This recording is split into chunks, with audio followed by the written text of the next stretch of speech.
Hello friends, my name is Rohit Pandhan. Today we are going to discuss one important article which is based on the government, how government has banned the PFI political wing, political front of India. तो आज हम देखने वाले हैं कि election commission of India की क्या power है, ड्यू किस चीज में, रजिस्ट्रेशन करने में और डी रजिस्ट्रेशन करने में of political parties. Okay, because political parties को कौन रजिस्टर करता है, कौन डी रजिस्ट्रेशन करता है, क्या उनके राइट्स है, किस एक्ट के अंदर वो सब चीजें होती है। ठीक है, तो क्योंकि गवर्नमेंट ने यहाँ भी पीएफआई को यूएपीए के तहत उसको एक अनलॉफुल जो है एसोसिएशन और ऑर्गेनाइजेशन माना है, दैट्स वाई पीएफआई की जो पॉलिटिकल विंग है उसको बैन करना पड़ा। ओके, तो ये आर्टिकल हम आज डिस्कस करने वाले हैं। ये बहुत इंपॉर्टेंट आर्टिकल होने वाला है हमारा UPSC as well as state PCS के लिए।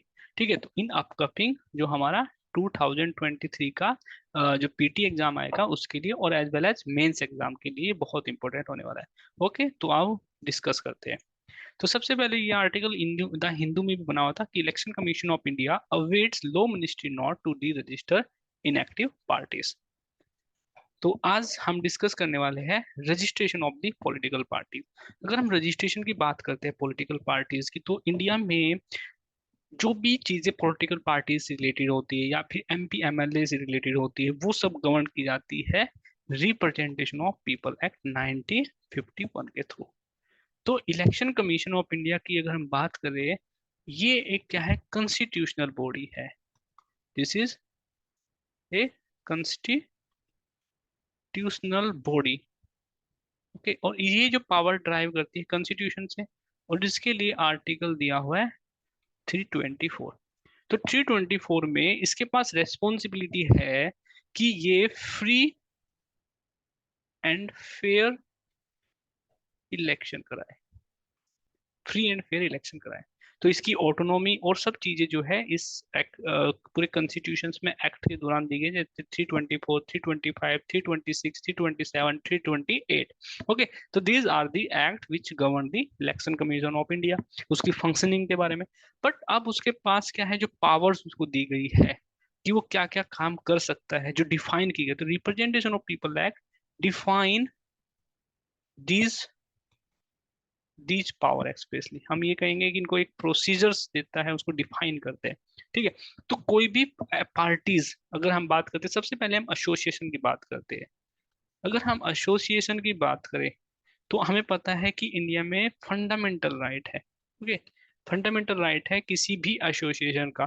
ठीक है, और हमें ये पता है कि आर्टिकल जो 19 है ये हमें पावर दे रहा है, राइट टू बी एसोसिएट। ठीक है, तो वो एसोसिएशन अनलॉफुल नहीं होनी चाहिए, किसी अदर एक्टिविटी में इन्वॉल्व नहीं होनी चाहिए। बट एक एसोसिएशन को अगर पॉलिटिकल पार्टी में बनना है उसको, तो उसको कैसे क्या करना पड़ेगा, उसको रिप्रेजेंटेशन ऑफ पीपल एक्ट के अंदर उसको क्या कराना पड़ेगा, जो 1951 है उसके अंदर उसको रजिस्ट्रेशन कराना पड़ेगा। ठीक है, तो ये हुई यहाँ पर रजिस्ट्रेशन की बात कि कैसे उसका रजिस्ट्रेशन होता है।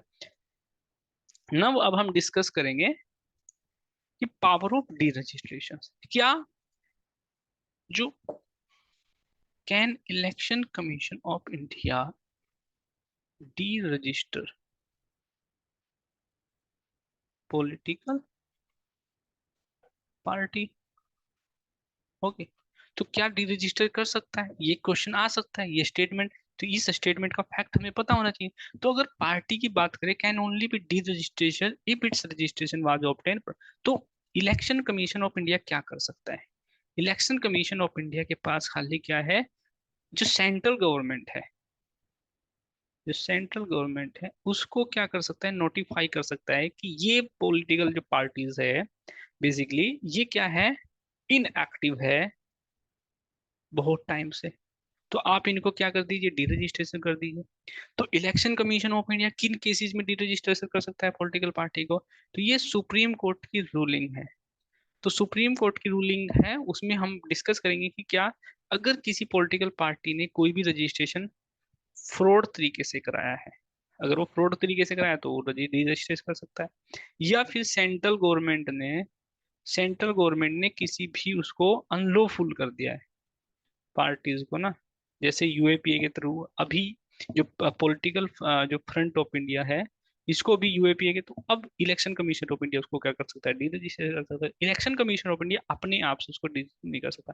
तीसरे केस क्या है, तीसरा केस ये है कि अगर कोई पॉलिटिकल पार्टी जिस फॉर्म में उसने रजिस्ट्रेशन कराया था और लेटर वो अपना कॉन्स्टिट्यूशन चेंज करती है, ठीक है, और कॉन्स्टिट्यूशन में कहती है कि we no longer we could not longer believe in the constitution of India or constitutional principles like democratic values, socialism, secularism, हम इन सब चीजों में बिलीव नहीं करेंगे, then election commission of India can deregister political parties and this was under the ruling of the supreme court. तो supreme court ने rule किया इसको कि ये इन इन एक्सेप्शनल केसेस में जो इलेक्शन कमीशन ऑफ इंडिया है can D register the political parties. So these were the some cases.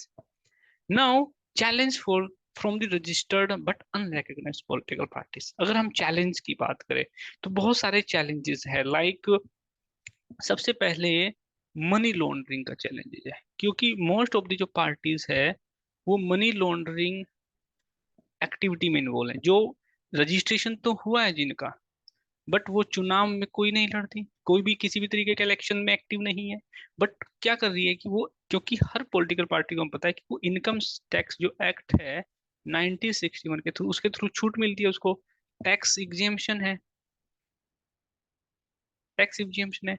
तो वो मनी लॉन्ड्रिंग हवाला जैसे केसेस में इन्वॉल्व होती है, ताकि उसकी जो ऑफशूट होती है कोई भी, लाइक जैसे अगर हम बात करें जम्मू एंड कश्मीर में बात करते हैं, या फिर अदर जो फ्रंटल हमारे फ्रंटल स्टेट्स है, ठीक है, फ्रंटल स्टेट्स, या फिर जैसे मोएस्ट वाला जो एरिया है हमारा, मोएस्ट एरिया है जो छत्तीसगढ़ झारखंड का, यहाँ पे ऐसी बहुत सारी पॉलिटिकल पार्टीज है जो इस तरीके की हवाला केसेस में इन्वॉल्व रहते हैं, ठीक है। तो ये क्या करते हैं, एंटी नेशनल, ये मोस्टली जो है हमारे एंटी नेशनल जो एक्टिविटीज होते हैं, ये उन चीजों में इन्वॉल्व रहते हैं, एंटी नेशनल एक्टिविटीज में इन्वॉल्व रहते हैं।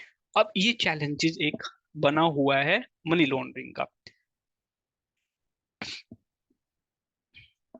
नाउ आप देख सकते हो यहाँ पे कि अगर अनरिकग्नाइज पॉलिटिकल पार्टीज जो है, the number of the registered but unrecognise party increase from 1112, 1112, आप देख सकते हो, parties in 2010 to 2301 in 2019 and now is over 2700। तो ये जो संख्या बता रही है कि जो बढ़ रही है पॉलिटिकल पार्टीज, इसका मतलब क्या है, मनी लॉन्ड्रिंग का एंगल से हम इसको देखना पड़ेगा, ठीक है। सुप्रीम कोर्ट की रूलिंग जैसे हमने डिस्कस किया कि इन तीन केसेस में वो पॉलिटिकल पार्टीज को, जो इलेक्शन कमीशन ऑफ इंडिया है वो डी रजिस्ट्रेशन कर सकता है, बट डी रजिस्ट्रेशन की जो पावर है, it is not rest in the election commission. Election commission of India only can what can do it, it can only notify to the central government और recommend कर सकता है, rather I will say recommend कर सकता है, okay. अब देखते हैं questions, which of the following is correct. ये बहुत इंपॉर्टेंट क्वेश्चन है, बहुत अच्छा क्वेश्चन है, आप देखोगे इसमें बड़ा माइंड लगेगा इस क्वेश्चन में आपको करने में। तो सबसे पहला ऑप्शन इसमें दिया हुआ है कि it is necessary for an association, यहाँ पे देखो जैसे मैंने बात की एसोसिएशन के लिए, to get registered by the election commission of India, क्या किसी भी एसोसिएशन को इलेक्शन कमीशन ऑफ इंडिया नहीं, only the political party, only the political party, यही तो चाहिएगा, पॉलिटिकल पार्टी, गलत है ना। Political parties are barred from taking any activity of a commercial nature, yes, कोई भी पॉलिटिकल पार्टी का रजिस्टर होती है वो कमर्शियल एक्टिविटी को नहीं कर सकते। Election commission of India has absolute authority to register और डी रजिस्टर पॉलिटिकल, नहीं, only it has the power to register political party. Political party पे tax under the IT act 1974 for any fund receive, no, है ना, उनको tax exemption है, तो tax exemption है ना, तो इसलिए जो है उनको इस तरीके की चीजों में उनको नहीं है, तो आंसर क्या होगा इसका, विल बी बी। तो it is very much important question था। तो इस केसेस में हमने इस आर्टिकल में हमने डिस्कस किया इलेक्शन कमीशन ऑफ इंडिया की जो पावर है regarding the registration of the political party, और किस एक्ट के अंदर वो रजिस्ट्रेशन होता है। तो आई होप आपको ये वीडियो जरूर पसंद आई होगी। अगर आपको ये वीडियो पसंद आया तो please share and subscribe our YouTube channel. Thank you guys.